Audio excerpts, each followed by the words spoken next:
You are now listening to Out of the Blank.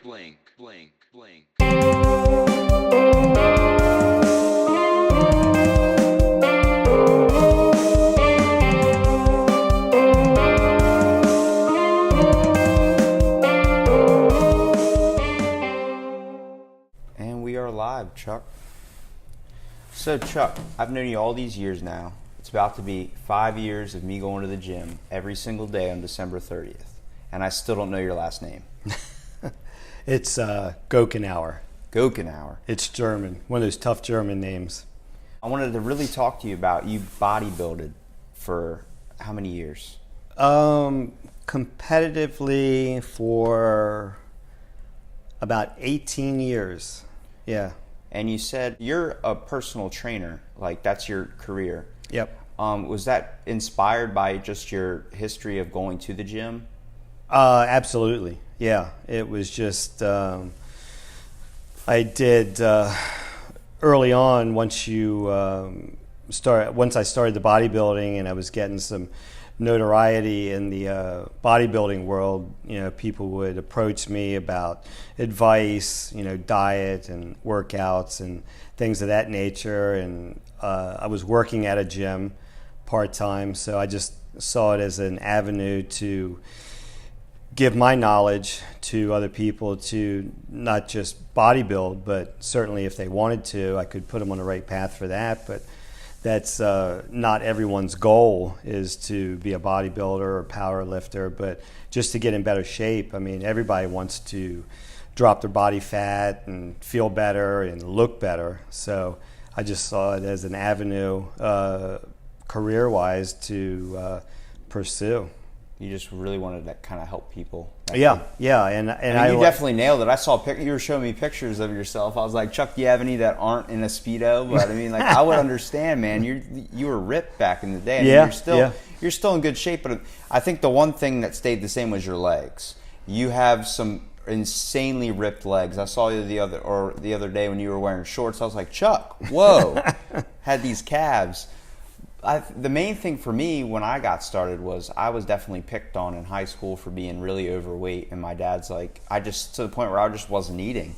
And my dad was like, look, I can sign you up for a gym membership because you're losing a lot of weight. I mean, you're not fat, but you're not how like you used to be where you were filled out. You're more like just like playing video games and you don't seem very happy. And I was like, well, yeah, I just don't want to go to the same gym as my brother, which is Powerhouse Fitness.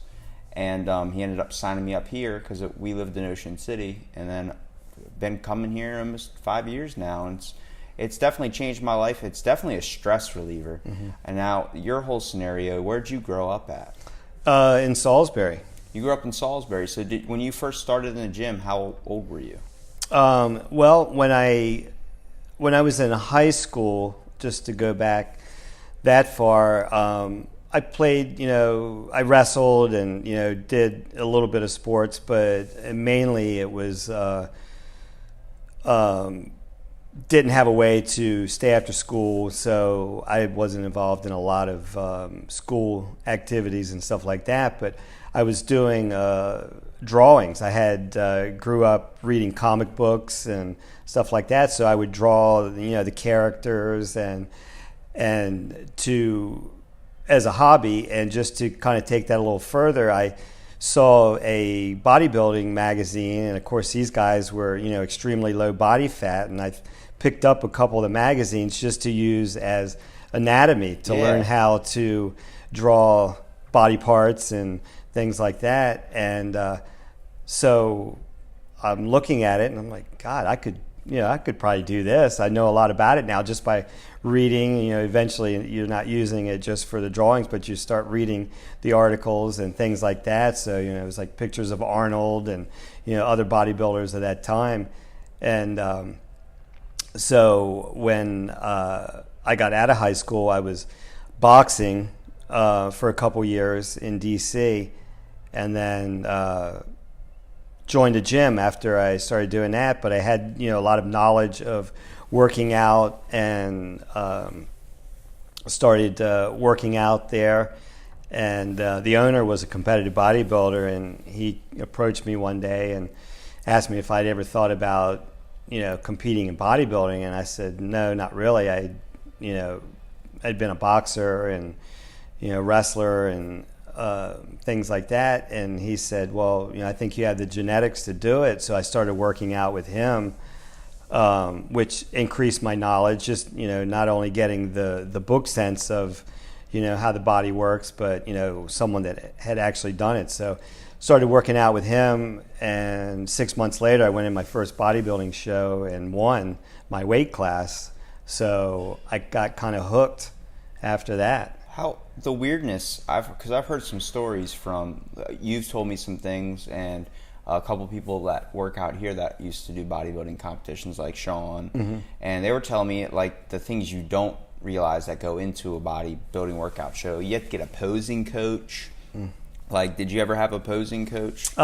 Just the guy that started me bodybuilding. Like I said, he had done some competitive bodybuilding, so I knew nothing about it, and there's, certain things you have to know.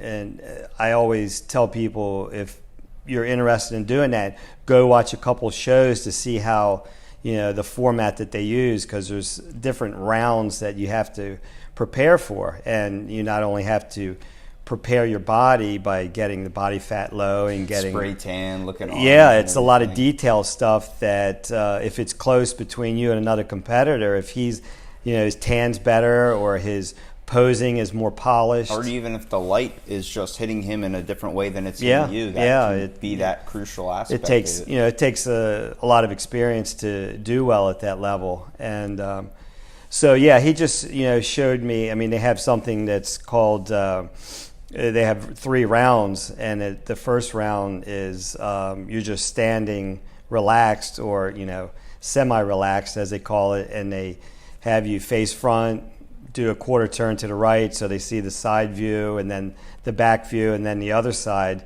So they get an idea of your symmetry and what kind of shape you're in prior to you doing any poses. And then they do the next round, which would immediately follow, is compulsory poses, where everybody, the whole lineup, will do a front double bicep or a side chest, and they're comparing, competitors against each other, and they will move you around in the lineup. They'll put, the better people in, one area and what they're doing is they're, trying to place you in an order, like, okay, this guy is clearly the best one, and then second, and so forth. And they have to place you. They'll usually just give out 5 trophies to first through 5, but they will still be placing 6 through 20 or whatever it is. So if you went up to them after the show and say, well, okay, I didn't place in the top 5, but where did I place?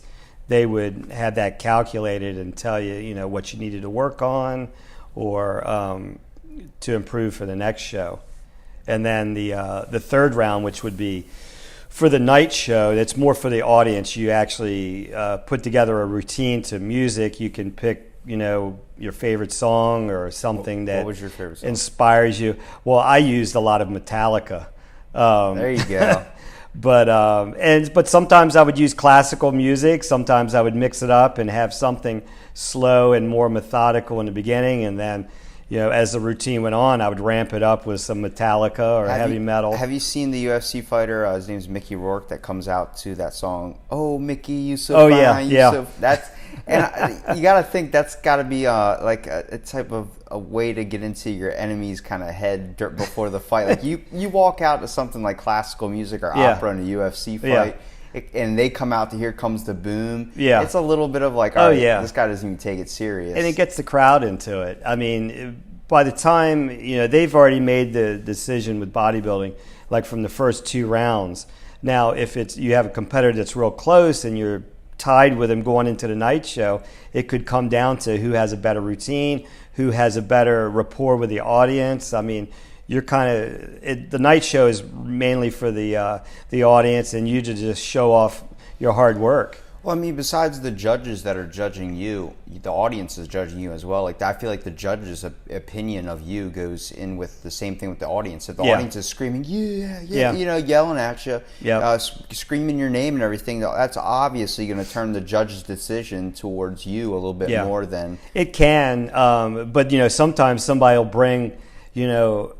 all their relatives and all their friends, and they're screaming and yelling for them, and they may not look necessarily the best. So you hope that it doesn't, in that case, influence the judges. But sometimes it does. But I mean, there's been plenty of contests that I've come in second, and I've had complete strangers come up to me and tell me, "Oh wow, you should have won. There's no way that guy should have won," or So it's nice to get the feedback from the audience too, and the people that attend are obviously into the bodybuilding, or they're visiting or watching a friend or a relative do it, and they know the hard work that goes into it. So I appreciate it when somebody comes up to me and tells me, gives me a compliment on that. And other than swelling your head, it does boost your confidence, not just in that world, but I think if you're in shape and you carry yourself a little different than you do someone that's out of shape and not feeling well.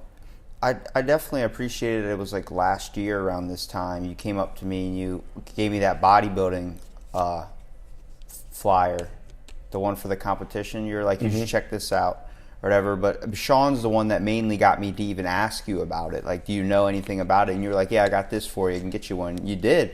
And he gave one to me, and you were explaining it to me, like, because I definitely think my whole stem to the gym came from my childhood, just from the fact of being bullied so bad. And I definitely became a little bit of, I guess you would say, body dysmorphic, which is actually pretty common with people that work out a lot, or people that take it either to the extreme, or bodybuilders. They all suffer from some type of eating disorder or some type of disorder. Like, I don't eat a whole lot of pastas or anything fast food. Haven't had that in years, but I eat pretty clean with fish and stuff. But it was something you said to me very, very recent. It was like a couple of weeks ago, like a month ago, and I was telling you I was kind of struggling with the workouts and everything. You can kind of see it on my face, just getting stressed out and everything with work and school. But you told me, you were like, you don't need to be working out in here 3 hours a day every single day, which you've been doing. You need to, like, an hour's fine, and that kind of hit in my head, like, he's right. Like, there's more to life. Like, I'm not gonna be able to continue working out 3 hours a day every day for the rest of my life, and also eating strict meals like how I was doing. Like, that's just not gonna happen.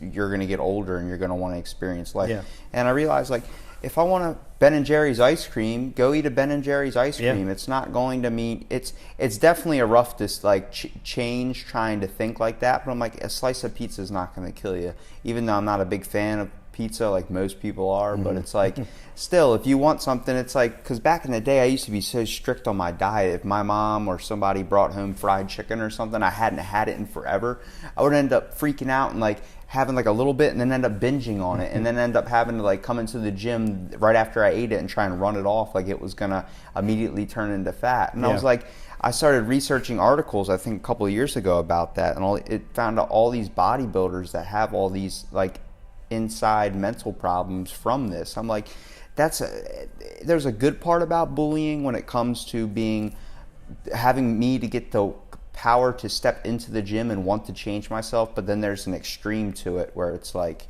that it's obviously caused some mental scarring, which is something I'm probably going to be dealing with for the rest of my life, but it's something I'm learning how to control. I'm trying to get into a new outlet like podcasting too, just so you don't see my face in here twice a day trying to work out. Like, Rob, you're in here again? Would you sleep here? I'm like, yep.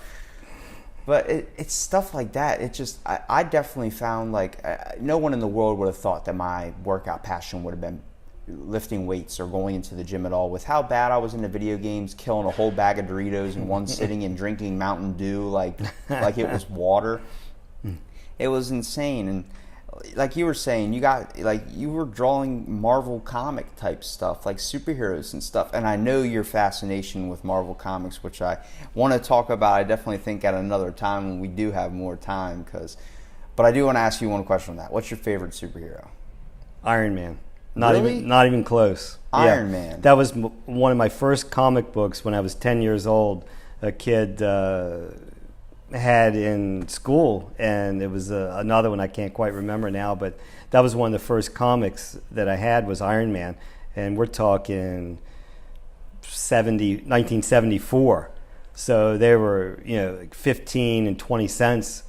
So once I realized there were comic books out there, I'd ask my mom. She would, $1 each week, and she would go to the grocery store, which they had them in grocery stores then, and she'd bring home 5 for me and 5 for my brother, and just started, reading them. And once in a while she would get the wrong stuff that we requested, like an Archie or Donald Duck, but we read it anyway just because it was something fun to do. But yeah, Iron Man's always been my favorite, even before he got the character in the movies, which is kind of an obscure character. Everybody recognizes the typical Spider-Man, and then even with the DC, Batman and Superman. But Iron Man was kind of an obscure character. So is that your top Marvel superhero, or both? Yep. Out of both series? Yeah. And I'm more Marvel than DC. I never did get into the DC too much. I mean, I did some. When Stan Lee was drawing some of the stuff for him? Yeah, and but yeah, more Marvel for me. And my brother too. We were both into the Marvel stuff. And I would have definitely for sure said your favorite superhero would have been Captain America, man. Well, he's up there. You got the stature of Captain America. He's probably he might be number 2 or number 3, but yeah, he's up there. But yeah, I've got a lot of weird hobbies besides the bodybuilding. Oh yeah, for sure, man. I mean that's what makes you an interesting person. That's why I was I remember you. I just found out you were married to one of the trainers here, like not even a couple weeks ago, and my face was like, what? I've known you guys for 5 years, and you guys are married? Oh, yeah. And he goes, didn't you know I was missing a finger? I was like, you're missing a finger too? That's like, I started realizing that I'm so happy I realized at this young age of like 20 that like everyone has a story or some crazy experience where like it's just something. And I've been meaning to talk to you about bodybuilding for a while now, but it's like every time I'm in here, you either just leaving or you just got done training somebody. I'm like, I know he's not going to want to stay here any longer. I mean, he's probably been here all day. Always got a few minutes for everybody, especially when they're talking about something I like. Yeah, bodybuilding. To get back on the aspect of bodybuilding, another thing I want to talk about was when we were saying about the competitions not being what people think they are. Sean was telling me about the things you have to eat and how smelly it is back there. He said there's nothing but constant farts. Is that true? Well, you get a group of guys anywhere. And there's a bunch of farts. He said there was like a men's side and a women's side, and on the women's side there was a giant curtain. He said you pulled it back, it smelled like rotten eggs and everything like that. He goes, from so much protein. Yeah. And these girls, I'm like, so that's a common thing, because like I'll get yelled at sometimes for how bad my farts are, just because like it's the protein consumption. Yeah. When you're eating like a diet of like, I eat salads and egg whites and all that type of stuff, it's like all that protein's got to go somewhere. You know what I mean?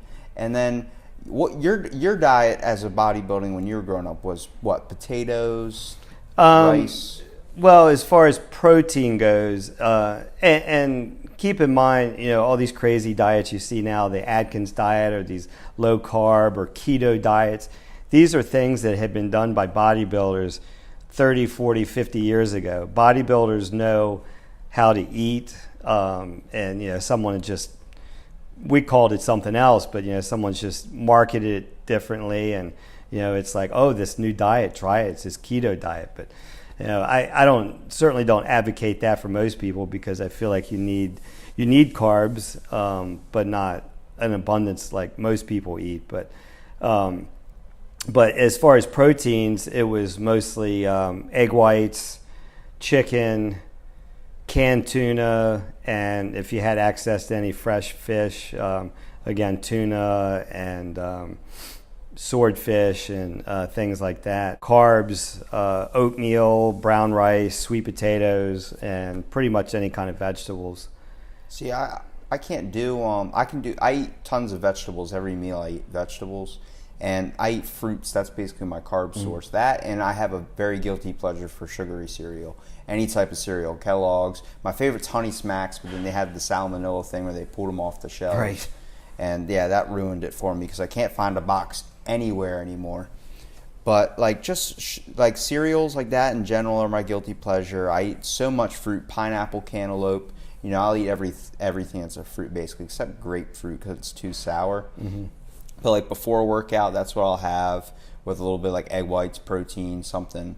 But I found out when I started eating like red meats, like I've been eating fish and chicken for so long that red meats sit in my stomach way too heavy. And it's the same thing. I could never eat potatoes or like pasta or anything like that. And Thanksgiving just passed, and that was hard to do because usually I just have shrimp on Thanksgiving while everyone's eating turkey. But I'm like, let me try a little bit of mashed potatoes.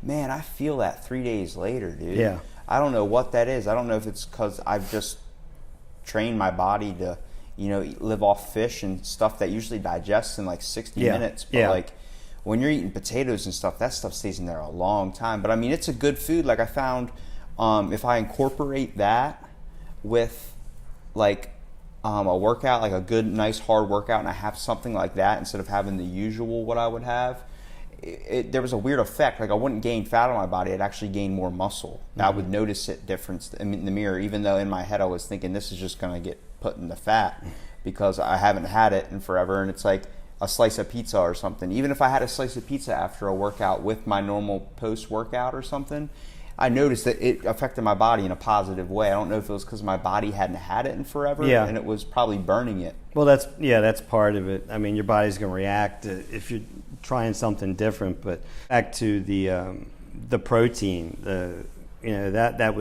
that's always a big part because you want to, when you're working out, you're breaking down muscle tissue.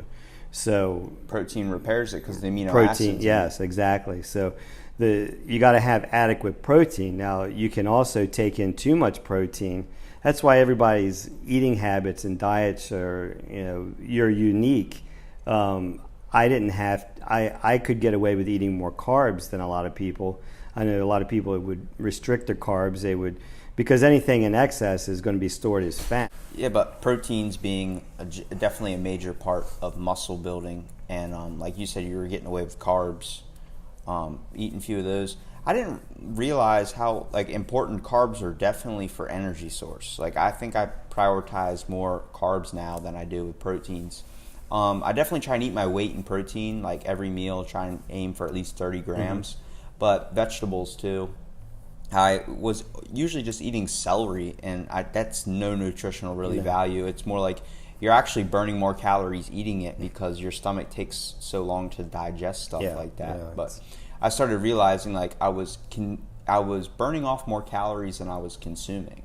So I'd come in here like doing the twice a day workouts like I was doing, working out hard with weights, always doing cardio 30 minutes afterwards, burning probably 900 calories on the treadmill, and then coming in a second time, burning another 900 in the day. And then I was only eating probably 1,500 or something. And after a while, I started realizing like my muscles weren't getting the strength they had before. My weights started kind of decreasing a little bit. And more like taking that edge off and also getting adequate rest. But when I was working out twice a day, I didn't have a major job in the winter. So it was like you're eating and sleeping. You have the energy to go out and work out. Yesterday I was off, so I slept all day, and that's when I was able to work out for 3 hours because I hadn't done anything really all day besides eat and sleep. So it was and watch Netflix, Black Panther on Netflix, man. Finally saw that movie.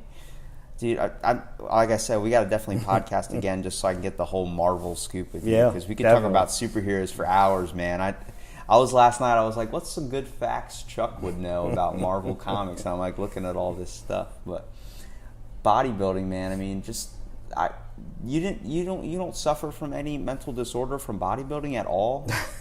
No, I didn't say I didn't suffer from mental disorder.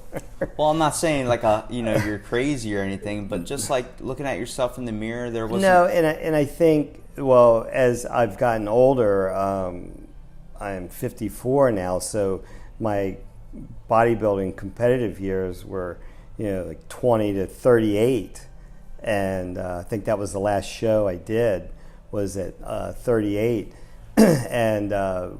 When you're bodybuilding at that age, there's a lot of younger guys in their 20s, and but I did very well. I finished second in that show against. I was the oldest guy. I went in the open, and then they had an over 35 class, which I won. But the fact that I was able to compete with those younger guys that clearly have more testosterone when you're younger. and the older guys that were in it were kind of cheering me on, and people that I didn't even know. But I think as I've gotten older and I'm not in that kind of shape, and I have other priorities going on now, I just don't have the time like I used to get in that kind of competitive shape that you would have to be up there. There's part of you can't lift as much, your strength diminishes as you get older, so things like that kind of bother you. And my wife always says, well, you're the worst person, somebody that was a bodybuilder that is not in the same shape, and you couldn't unless you really had the time. Probably peak years were around 35 to 38 as far as the bodybuilding goes, and to the average person, I'm in really good shape, but in my head, I'm like, oh my God, this is the worst shape I've ever been, which may be true, but it's still better than. That's how I feel if I've had if I had a bad meal or a bad day where I just ate nothing but crap, and then crap to me is like accidentally having like a bite of pizza. That would be crap for my whole day. Right. But the next day I would just feel it, and then I would, even though that was a mental thing, at the same time it was like something I had to kind of try and work over, and I'm still got to work over that. You can't keep that up forever, and it's definitely got to be a huge toll on your brain, like you were saying about just getting older. And I mean, that's the same thing that happens with UFC fighters, those guys that hit their prime, like they're on top of the world, Conor McGregor or Ronda Rousey, and then they get smashed or knocked down, and then they lose all of it, and they just drop from the tallest, basically highest peak and all the way down, and they're just like, it happens. There's going to be there's always going to be someone better, stronger, faster, younger, something. There's always going to be someone coming up right behind you. So it's like you might be at that peak moment. Like I think about people like Arnold and all those guys, and then there's a bodybuilding documentary on Netflix, like What I Did to My Body. It's Ronnie Coleman's life thing, and he's got like the clips on the things to help him walk. Yeah. That, and his body's like completely destroyed, and he was talking about like I lifted to the point, and he's still lifting. In the video he's talking about how he's like lifting ruined my body, and he's bicep curling. I'm like, what are you doing? Some people, I mean, you better, in any athletic endeavor, football or whatever, you better have something else lined up, because it's a short-lived career or hobby or whatever it is to you. And it's sad when people, that's all they know or that's all they do, because they're completely lost when it's over. And it could happen at any time. You could be, injure yourself and never be able to do it, or just a slow diminish of the CT problems that are getting caught. Everyone's catching all these guys that are older and dying because their brains all messed up and swollen from those hits. And then you see like people were talking about when Brett Favre turned 35 or whatever on the news, and it was like, he's that old and he's still playing, he just needs to retire. I'm like, 35's not old, but in that league it is, when you're going up against 20-year-olds and stuff like that who can throw the ball. And I mean, he may be able to throw the ball just with the best of them, but he's not the age, he's not going to be around in their minds forever. You can't keep getting hit by 20-year-olds until you're 50, and you end up getting hit and turning to dust. I mean, I still enjoy, working out, but the competitive stuff's over, but I've got plenty of other hobbies and interests that'll keep me involved in other things. But you got a life too. I mean, at the same time, like a lot of these people are like me. Like I have school and everything, and I do have a life, but it's like the gym's also something I can put a lot of time, my effort. I'm not seeing anybody, so it's not like I have any like responsibilities. Don't have any kids, right? At least that I know of. But that type of stuff. Like Mike was telling me, he's got kids and stuff. So like once he started getting older, he if he wants to take, he obviously was telling me like, I mean, he's in good shape too, trains people as well, but he was telling me like he's taking his daughter to the water park. This was like a couple months ago, and he's going to end up taking his shirt off. So he would like to be in good shape, but he understands like I'm not going to stop myself from having a family dinner, because it was like right before some holiday, July 4th or something. He's like, I'm not going to stop myself from partying and eating that night with my kids, you know what I mean? Right. And I'm like, that's how you got to think of it. And someone who doesn't have kids is like, I'm definitely not going out to that party because I got to get competition shape so I could take my shirt off at the water park. Like that's understandable. I mean, that was the main reason I didn't want to do bodybuilding competitions. Was I don't even like taking my shirt off to get in the shower, man. Like you're telling me all the time, you don't need to be doing that. You don't need to be doing that. You're skinny as it is. You're in great shape. I'm like, yeah, okay, but in my mind, I'm sitting there just like this. He's lying to me right now. you had half a muffin earlier. You got to do something about it. I will say, when you're in that, if you are competing bodybuilding, you almost have to be fanatical about it. But it's for a short period of time. I mean, for about 4 months, I would eat super strict. I mean, it was the same thing every day, and the workouts, I mean, as it gets closer and you're getting in better shape, they keep, you push yourself as much as you can physically. But after it's over, I would hit all the fast food places, food that I was craving while I was on the diet. Take a week to not even work out and just relax and get caught up with friends and stuff, because you really, at that level. Now, somebody that's just coming in wants to get in better shape, but to compete at that level, and some of the shows I did were national level shows, so you really got to push yourself. But it was a short period of time, 4 months at a time, and then I'd take a week to rest and eat whatever I wanted, and then I'd get back in the gym and slowly start figuring out when my next show was. And I would usually do 2 a year, like 6 months apart. That way I could make, see what I needed to improve and focus on that. And, you learn a little bit more each time, like, I can drink a little more water than I was. I was too dehydrated. And, that comes from, and that was the other thing was, competing twice a year, I learned more about my own body, what I could do, what I couldn't do. It's like I didn't do enough cardio, or I did too much, or so everybody's diet and workout routines are different based on your body type and your level of activity and things of that nature. So ATP too, with your muscle regeneration, I think that's what started hitting me when I was trying to do those twice a day workouts, and I wasn't getting the sleep I needed, like working and everything. I just started realizing, like, when I go to lift up like a dumbbell, do a dumbbell press with like a 60-pound weight, as soon as my arm would start going up, that's when carbs play a big role in that. And that's common with, especially young people like yourself. It's a learning curve there, because most people your age tend to overtrain. Yeah, I mean that's why I'd see. You're not the first one, Robbie. I've seen it, a million times in the gym. And it's good. You have more energy and testosterone at that age. But, the rest and the recovery, which a lot of people don't get, is just as important. I mean, that's why I tell people that want to put on muscle size, get in, hit it hard for about 45 minutes, and then get out and eat and rest.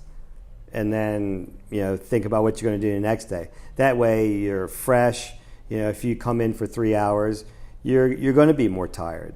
Because those muscles never get a chance to recover, and that'll keep you from gaining muscle size, because the muscle tissue's constantly broke down and it doesn't get a chance to heal. Yeah. Why do you take naps all the time? I was like, because I'm in there for so long, I started realizing that. I mean, it's draining, and I mean, I'm guilty of it as well. When I first started, I would say, you think more is better. I got to spend more time in the gym and do more and more. The crazy thing is, after like a workout like that, like a hard workout, and you go home and you eat and you think you've eaten a lot, like, oh, that was a lot, like, like some pineapple, like whatever your post-workout is, and then not even like 2 or 3 hours later, if you fall asleep after you just ate, and then 3 hours later you wake up, you're down to like Holocaust survivor level. Like, I need to eat again. Like, I can't. I just ate 3 hours ago, but you're gonna eat again. Yeah. Meal timing is a big thing too. That plays a big trick on my mind. Like, when there's like the usual time I eat, like if I have to eat at like 12 or 11:30, if I start, it could be a minute before that window, I'll be completely full.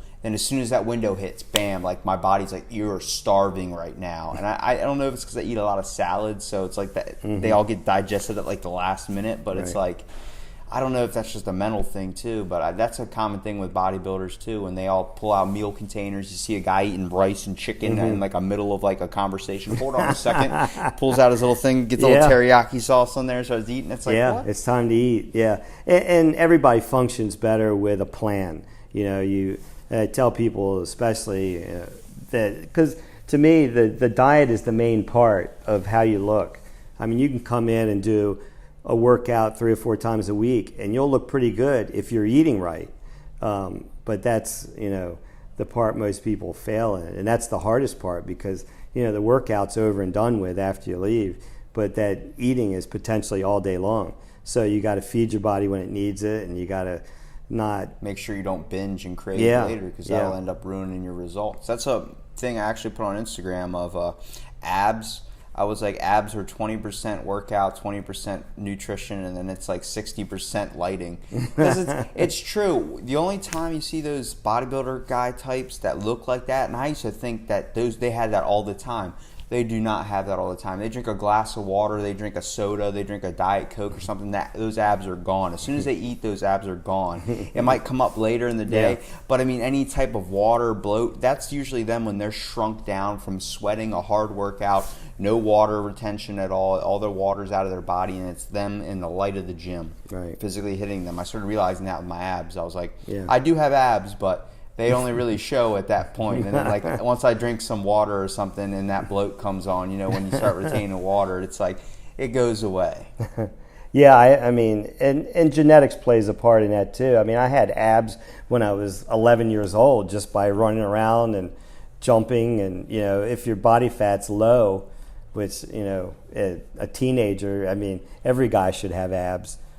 I mean, even if they're eating poorly, because you don't have a lot of body fat then. That's mainly how you're eating, and your metabolism's so fast at that age that you should have them. So I had abs before I even ever did a sit-up.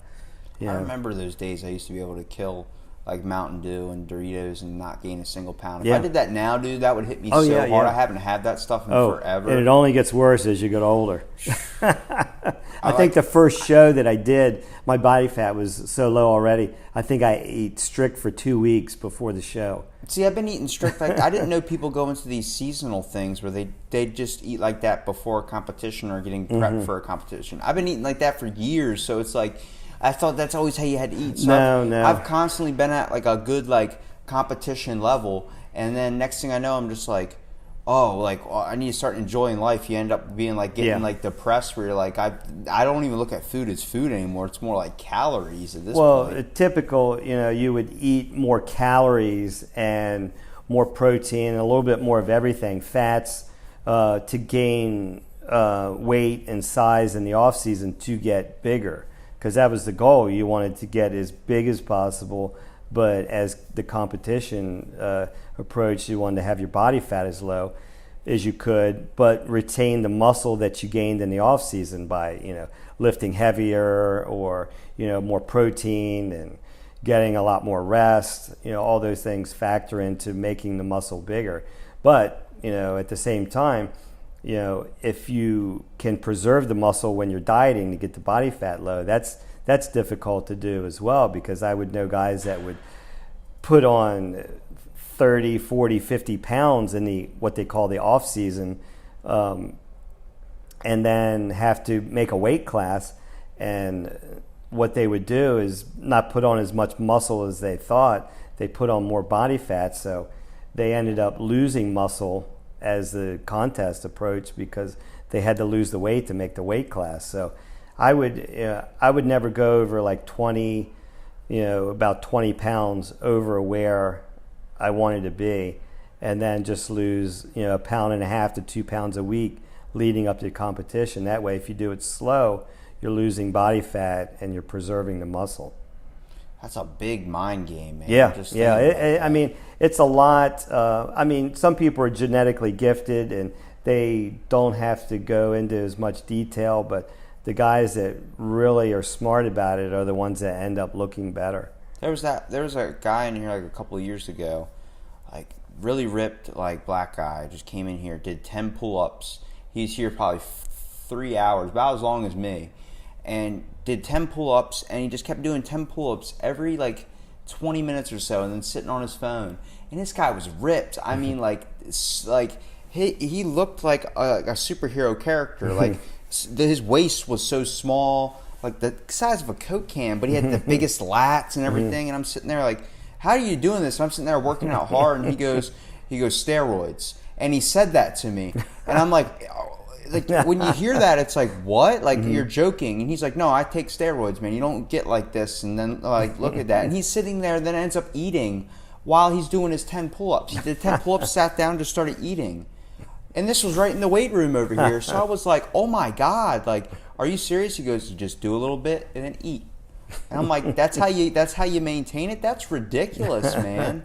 That's why they have natural bodybuilders and then they have the non-natural bodybuilding competitions. Because eventually, I think at this point, everybody's tried something.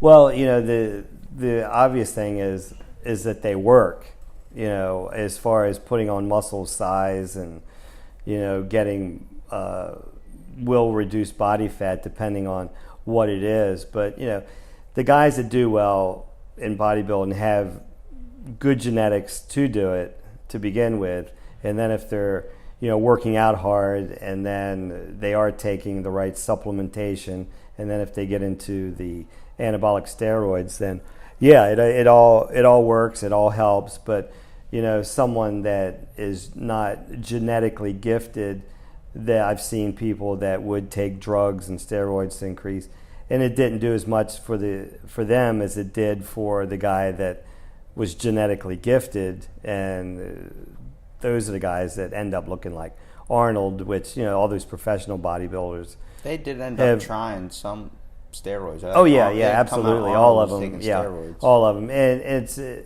know, a lot of people are always surprised when they hear about it. And you know, sports that you wouldn't think, you know, like golfing or NASCAR. Anytime that anybody can get a competitive edge, they'll do it. And you know, it comes down, you know, like baseball players, it helps with reaction time. Those guys, Sammy Sosa, and that football. That's with football too. Like you were saying about the mental drain it is to see somebody younger than you pass you when you were like an all-star or something. Yeah. That's mainly why they do it. They don't want to lose that edge. Yep. They don't want to lose everything. You know, you never know for sure, but I guarantee you most of those guys, football players that are over 40, that are still playing, I mean, some of the big hits they take that stuff. I mean, because you're not going to put any of those guys on a bodybuilding stage. Yeah. I mean, they don't look, you know, that good. It just look like the average guy. But the thing that they do is they take these performance-enhancing drugs for the rest and the recovery to continue playing. Because, you know, if a guy is getting pounded into the ground at 40, you know, a quarterback, and you know, his body's not going to recover from that week to week. Now, if he's taking something, then it will, you know, allow the muscles and tendons or ligaments, whatever damage, to recover faster than the average person. So a lot of them take it for that. And but it's involved in a lot of sports, and it's too much money involved for these guys not to be on the field. I mean, you know, somebody breaks their leg or, you know, rips, you know, tears a muscle. You're not going to be out there. But for the average, you know, getting bruised up and banged up, those guys take that stuff to recover. I mean, the amount of money you get signed up. Yeah. We need you. We're gonna have you for these couple of seasons, okay? And then they pay you, and then like you don't have to play good. You basically got your check. And you know, the audience dictates that too. Even, you know, with whatever sport that you want to talk about. I mean, nobody's going to pay a lot of money to go see the Shorebirds. Now, nothing against them, but they want to see professional baseball players that are hitting, you know, 50 home runs a year. And I'm not gonna lie, I like a Shorebirds game because of how many foul balls you can get. But yeah, nothing wrong with, you know, amateur sports and things like that. But even they're there to get it into the pros. They're not there to stay in the amateur. Yeah, and who knows? But people, you know, when it's big money involved, people want to go see the extraordinary. They want to see freaks. Like Babe Ruth was a freak. You know, so it's more enticing for these people to get on these drugs to go out there and show people something that nobody else can do. See, Babe Ruth was a freak in a weird way. He would hit a home run, then eat like 3 hot dogs. Yeah. Like that was insane. He'd sit there smoke, and they're like, "You can't smoke." He's like, "Yeah, get someone else to run the bases for me." But you know, back then they were more relatable because it's like, hey, it's this chubby guy. He's hitting balls, and He's having a hot dog, just like it's anybody would. And you see him now, like, that's a main thing I think that society definitely has a problem with, is how we perceive people look. Everyone must look like Kim Kardashian. I don't want any girl to look like Kim Kardashian. That fake surgery, no. Yeah, that's unrealistic. There's so many girls out there probably with body image issues. Yeah, that's probably the same thing with bodybuilders. When they look at, like, when I see Instagram photos of bodybuilding type people on these supplements, I'm like, man, I wish I could be like that. I'm not in bad shape at all, not even close. Like, I'm pretty fit, but it's like, at the same time, it's like, oh, I want to be better. You always want to be better. I think that's just like the human mind. It's definitely a giant problem a lot of people have. It's it's a big mental game. And back to the bodybuilding for a second, they would have in the morning, when you were getting ready for the show, they'd have an area with some weights and dumbbells and stuff to get pumped up, because you look better when you muscles. The blood fills, and the blood fills up into the muscle, so it looks more full. The veins, when your body fat's that low, are more pronounced. So they would give you an area to warm up. Now, a lot of guys, they would go back there 2 or 3 hours ahead of time and pump up, and it's like they're doing a whole workout back here. And you just wanted to get some blood in the area, that everywhere. So I would do like 10 minutes before I was supposed to go out. I'd have my sweat clothes on, and I would go put this stuff on called, what was that stuff called?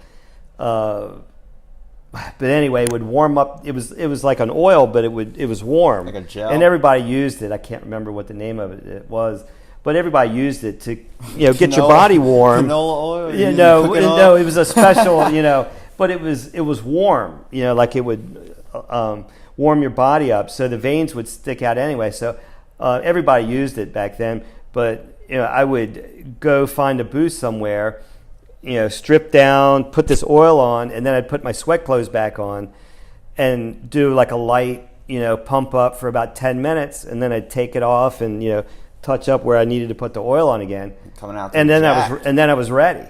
And a lot of these guys, I mean, literally, they were out 2 or 3 hours pumping up. So by the time they got up on stage, they're exhausted. So they're up there shaking, trying to hold a pose, and I'm, just ready to go.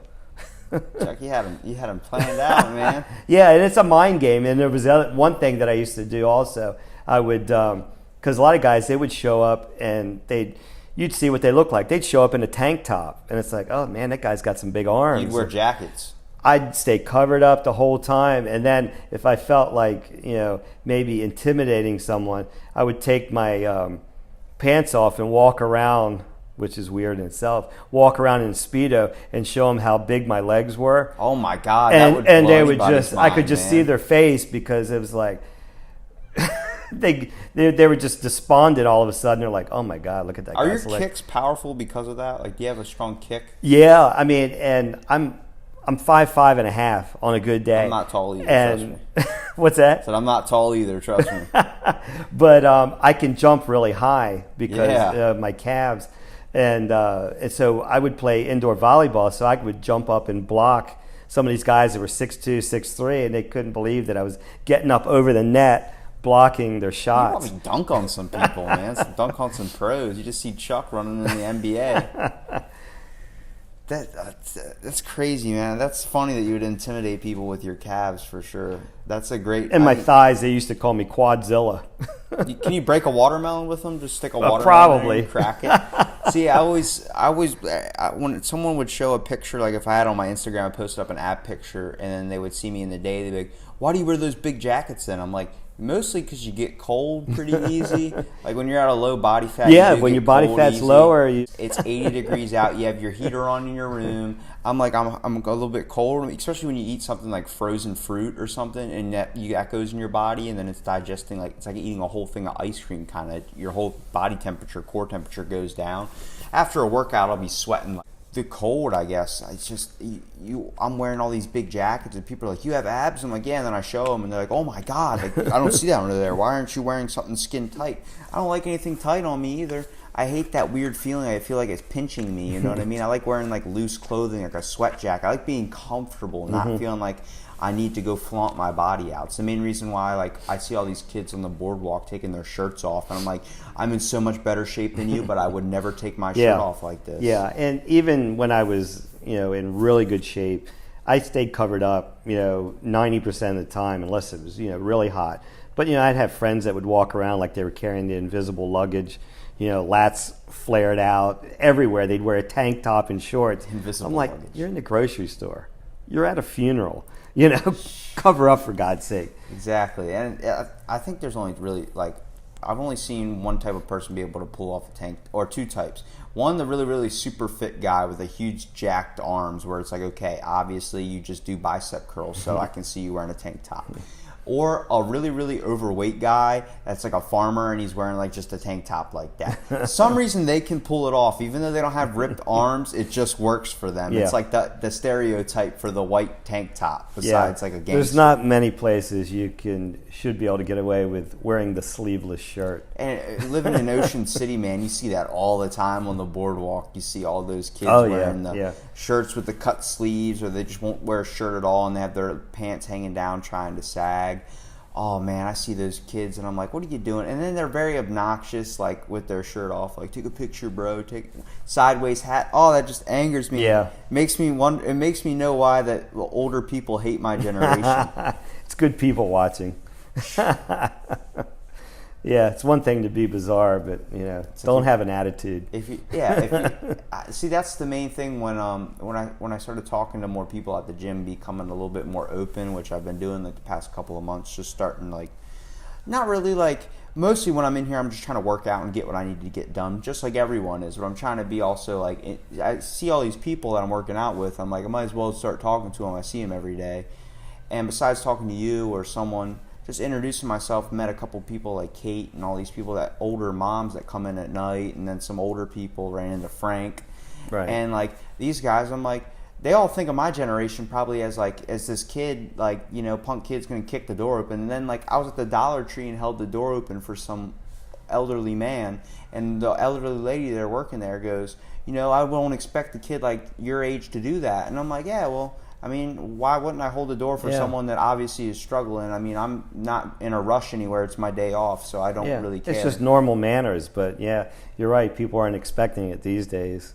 That's I think a good thing to end on in this podcast is like just how much of society like people view themselves, like just like when it comes to bodybuilding, when it comes to everyone having image issues, and how society projects these image issues onto them. And I think it's a good thing. Like personal training is definitely something I already even asked you about, training under you when I sign up for this class to do that as a side career for personal training. I mean, my main thing is I want to do social work because I want to help people that have been in a struggling place in life, like kids and stuff like that, and talk to people, like being able to communicate with others and help them solve problems as well. But that personal training thing, doing that as a side field, I definitely want to study under you, because I see you train these people and the relationships you've developed in the gym, and I don't think anybody has a bad thing to say about you. Yeah, I haven't found anybody, at least. Talk to my wife. Talk to your wife. No, but I love doing that because I get to work with people one-on-one, and you do establish a rapport with them. You get to know what they like and don't like, and sometimes you're a counselor, or sometimes they just want to vent while they're working out, which is great because like you mentioned before, it's a great stress reliever to work out. But they also physically they drain themselves, but sometimes they need to purge mentally and emotionally, just by telling me something that's going on in their life. But the one thing that I miss about owning a gym is I don't get to talk with the other people as much because I'm training people, and there's some interaction, but I can't really talk to a lot of people while I'm training a client because I'm supposed to be focused on them. But I do miss that part of having a gym, was that I'd see the customers coming in, they would just hang out and talk, like we're doing now, just having a conversation. And so I do miss that aspect of it because I was there, a lot. I spent many hours there when, I wasn't training people, just hours on end talking to people, customers, and. If you don't mind me asking, why'd you give up the gym? Well, with the good comes the bad, and I just felt like I was getting burnt out. Being at I could be there anywhere between 12 and 15, 16 hours a day some days. And maybe skip out for an hour or half an hour to get lunch, and it was right back to, and part of that's me wanting to be there to establish those relationships with customers, because when you hire people, it's very rare to find a person that's going to treat your place like you want it to be treated. I know my brother's girlfriend worked there for a little while. Oh yeah, Wendy said we called her Barney. Yeah, Katie Barnwell. Yeah. Hopefully, I want to have her on the podcast because she's a teacher now. She's doing that, and they just had a kid, a little boy. Oh yeah. Yeah, I became an uncle. Yeah, I like Barney. Barney. Yeah. I'm gonna start calling her that. She always talks about you. Chuck used to call me Barney. I was like, oh, I guess your last name's Barnwell. That's cool, man. I'm glad that you're able to help these people, because it's definitely like when I see someone in the gym who's like a little bit like overweight, you can tell like.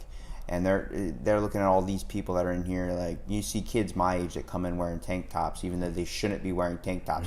You've never seen me in a tank top. I don't wear tank tops. If anything, you see me in that jacket that I wear. And even though you're like, why are you wearing a jacket? It's 90 out. I'm like, I don't like flaunting that, muscles and stuff. But when you see all those kids working out in a tank top and they're just taking pictures of themselves in the mirror, like, you've been on that machine more, like you've been on your phone more than you've been on the machine. You're taking it into a selfie machine, really. Well, they're there for all the wrong reasons. Exactly. And you see like the actual people that are in here putting in the sweat, putting in the grind to actually get in better shape and get physically healthier, either because their doctor told them to or they need to do it for themselves. Yeah. And they're looking at these kids and they're like, wow, this kid's doing nothing to get that. Maybe it's just not in my cards. And that deteriorates like so much. And I have a couple of friends I want to get going to the gym because they need to, they've changed a lot and they've gotten depressed. I'm like, it'll get you out of that slump. Yeah. You don't need to take it to the extreme like me, obviously, but you need an outlet. You know what I mean? You need something besides, buying cars or spending money on that. You need to focus on this, and it'll make you happy. And just get into a routine for a few weeks, and it'll be like, oh my God, I feel so much better. Well, I think that 2-week hump, the first 2 weeks you go to the gym, you got to get past that, because that first 2 weeks, the first night you're gonna be like, yeah. Every time I think about when I go to the gym, I'm like, I don't really feel like going. And then afterwards, I'm like, I'm glad I went. Yeah. Glad I hit that workout, because that feeling is so much better than the little before crap feeling. Yeah. Especially when you can go home and just gorge out like I can. I just eat a bunch of food. Yeah, it's almost euphoric. It just gets those endorphins going, and you feel better. That's a great thing. And hopefully this will inspire some people to actually, take the change. It doesn't take much. The main times me and you probably see people at the gym is before New Year's, the resolution, and then before Thanksgiving and after Thanksgiving, like the major binge holidays and the major New Year's type stuff. Is when you see the most people in the gym. It's like, I'm gonna do it, and then 2 weeks later they're gone. You don't never. But ease into it. A little goes a long ways. Yeah. You don't need to be working out, I think, more than 3 days a week. Yeah. I think that's a perfect for anybody. But in my aspect, I like to work out 7 days a week, and sleep is not really important. But I think it definitely keeps me. Yeah, but you had different goals. But for the average person, 3 times a week is plenty. I just think it also keeps me out of trouble. Mm-hmm. That too. I don't drink a lot, and even though I'm going to be 21, I'm probably still not going to drink. So it's like the gym's kind of my little hobby. But see, the thing I think with drinking is I don't really want to drink because of calories. Sounds like that's a one benefit from the gym. Yeah, I don't see you, that is for your body. I don't see you drinking a lot, abusing it. Well, Chuck, I really appreciate you having on the podcast and explaining the whole bodybuilding process to me. I definitely want to get you back on for Marvel, just to talk about that. That'll probably be an even longer podcast just because of how much you already know about comics. And like I said, hopefully have you on soon. I appreciate everything. Yeah, thanks for having me.